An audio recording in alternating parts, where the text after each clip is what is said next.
Exciting new news about a TV you can control with your eyes is coming out of Las Vegas now, and that's where Alan Murray is, and he's at the Consumer Electronics Show, hopefully using his eyes. Nice glasses, Alan. Oh, I thought I had good glasses. You got to wear these things around here, and if you do, because you're assaulted with 3D images as you walk through the convention hall. These are my 3D glasses. You get it everywhere. You get it everywhere you go. And you look really great in 3D, Simon. Thank you very much, Alan. Now you've been testing out and learning about a TV you can control with your eyes, which sounds very dangerous to me. Well, look, here's the thing you have to think about, and that's what this show is all about this year.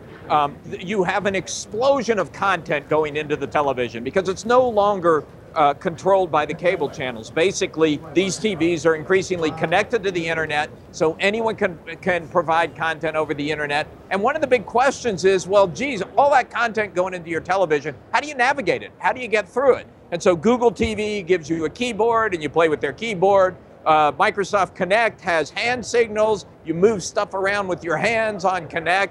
But the coolest thing I've seen in here is a company called Tibio that actually has developed a service where it sends laser signals into your eyes, infrared signals into your eyes, and can follow your eye movements. So you can actually navigate your screen just by moving your eyes. And it actually works. It's you know, I don't think it's anything you're going to see at Best Buy in the next year or so. But it's a really interesting idea. It doesn't require hand signals, no typing. You just move content around by moving your eyes. I like the sound of this, Dennis, but I wondered if you had a long week and you started twitching, what the TV would do. I mean, are there bugs to work out of this? I mean, I know that pilots were in the very dim and distant past were tested with sort of eye technology, so they could flip switches using their eyes, and it didn't really work out. Are there any bugs with this?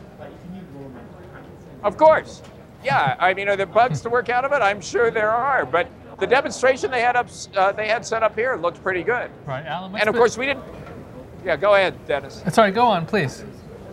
Well, I was going to say, I mean, the other thing that we haven't talked about is voice. Increasingly, they're talking about, you know, so you talk to your television, tell it what you want to see. So they're voice activated as well. And that's really what this show is about this year. If you think about the fact that the average American spends 5 hours a day watching video, and you now have this explosion in the ability. I mean, people can even watch the Wall Street Journal on their video. You know, how wild is that?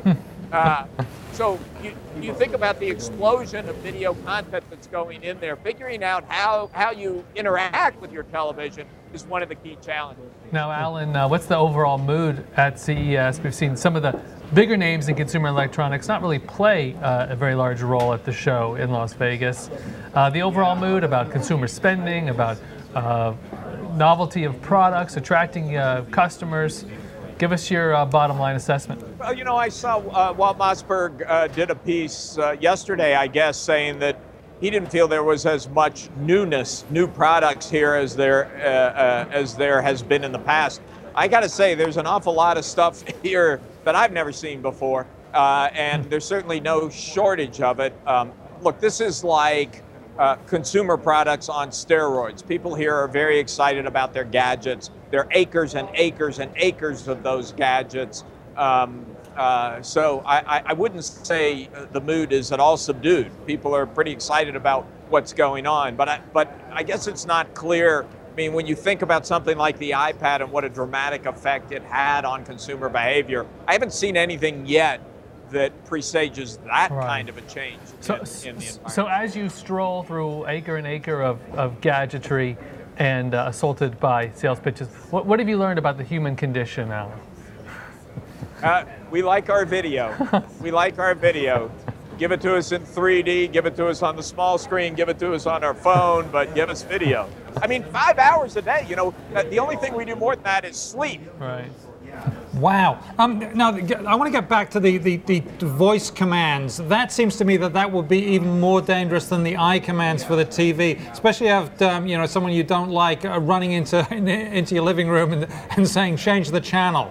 You know, Simon, make it. You're always looking at the downside here. You're always looking at the downside. I mean, one of the questions is when you're in your living room watching the big screen, do you really want to have a keyboard, a Google TV keyboard on your lap? I mean, is that the way you want to spend your time in the living room? I don't know.